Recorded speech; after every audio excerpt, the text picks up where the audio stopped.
한국의 운명은 이미 정해진 운명입니다. 자, 러시아 매체가 통일한국은 강력한 괴물국가가 될 것이다. 이런 기사를 2011년 11월 달에 이런 기사가 나왔습니다. 그리고 2007년도에는 2050년이 되면 한국이 GDP 세계 2등 국가가 될 거다. GDP가 8만 1000불이 될 거다. 이런 기사가 2005, 6, 7, 8, 9 최근까지 이런 기사가 나왔습니다. 자, 그리고 조지 프리드만 교수님 같은 경우는 2030년 이전에 한반도가 통일되고 2040년 이전에 만주가 한국 땅으로 들어올 거다. 이런 이야기도 하셨고요.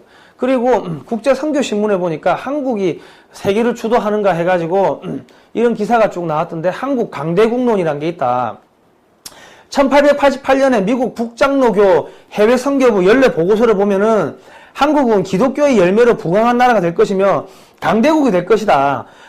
근데 이때 기독교인이 1000명이 안 됐어요. 1000명이 뭐 됐나 안 됐나 뭐 그런 시대인데 1888년에 한국이 강대국이 될 거다. 기독교 국가가 될 거다. 이런 이야기가 나왔다는 게 이게 뭡니까? 성경에 하나님이 이미 선택한 이 한민족을 이미 선택했다고 이 사람들한테 언지를 줬다는 거 아닙니까? 이런 선교사들한테. 그러니까 선교사들이 미친듯이 한국에 4300명 넘게 몰려와가지고 자기 목숨을 바쳐가지고 이 나라를 문명 개화를 시킨 거 아닙니까? 1906년 스가라 무어 감리교 선교사가 미국에 보낸 글에 보면은 하나님께서 동방의 이스라엘로서 구원의 횃불을 들게 하시는 날이 올 터인데 그때 세계 문제는 해결되되 제대로 해결되고 만국을 구원할 수 있다. 이런 이야기를 했고 1905년 일본 러일 전쟁을 일본이 승리했는데 그래서 이 백인의 종교 기독교의 이미지가 몰락을 했습니다. 그럼에도 불구하고 평양 대부흥이 있었다. 그리고 뉴욕타임즈 논설에 보면 세계 두 강대국이 등장하는데 하나는 군사대국 일본이요 하나는 기독교대국 한국이다. 1907년 일제의 정치행정국까지 몰수당한 시절이 있었습니다. 한국 장로교회가 동노회를 조직하는데 그 회의장에 만국기가 개항이 됐습니다.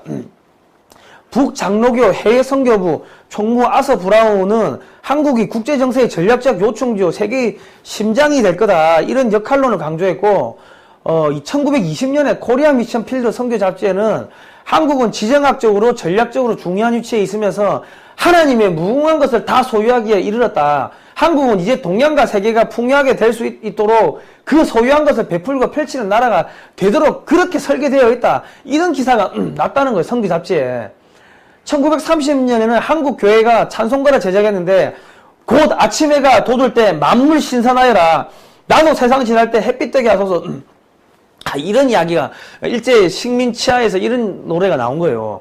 평양신학교 유일한 한국인 교수 남궁혁 박사는 세계 역사에서 세 번의 전기가 있는데 그 마지막 시대는 한국이 주도한다.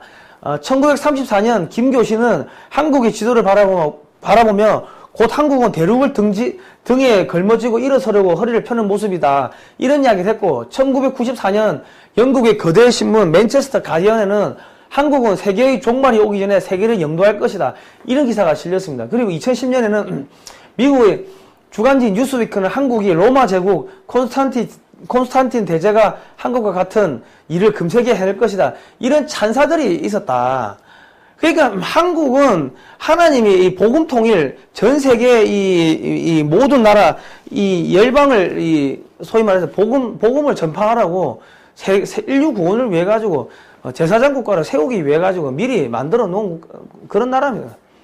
그 조선왕조 500년 뭐 그러면서 많이 힘들었고 일제시대 치하 고통 겪으면서 기독교인들이 독립운동도 많이 했고 또 배교도 하고 그랬고 6.25도 터지고 그리고 경제성장도 하고 어쨌든 그랬지만은 178만 명의 미군이 한국에 들어온 것 그리고 690억 달러를 쏟아부은 것 지금으로 하면 한 767조 정도 된대요. 그리고 옥수수 가루 분유가루 이런 것들 그런 것들 다 한국에 공급한 게 미국의 남침역에 북장로교 이런 데서 다 걷어가지고 한국 먹인 겁니다. 왜? 하나님의 자녀고 이런 엄청난 일을 하도록 설계가 되어 있기 때문에 사명을 띠고 태어난 민족이기 때문에 이 나라 이 민족을 구원하라고 하나님이 그 선교사들을 보낸 거예요. 이승만의 통일을 보낸 거고 그래서 이 나라가 기독교 국가가 된 겁니다.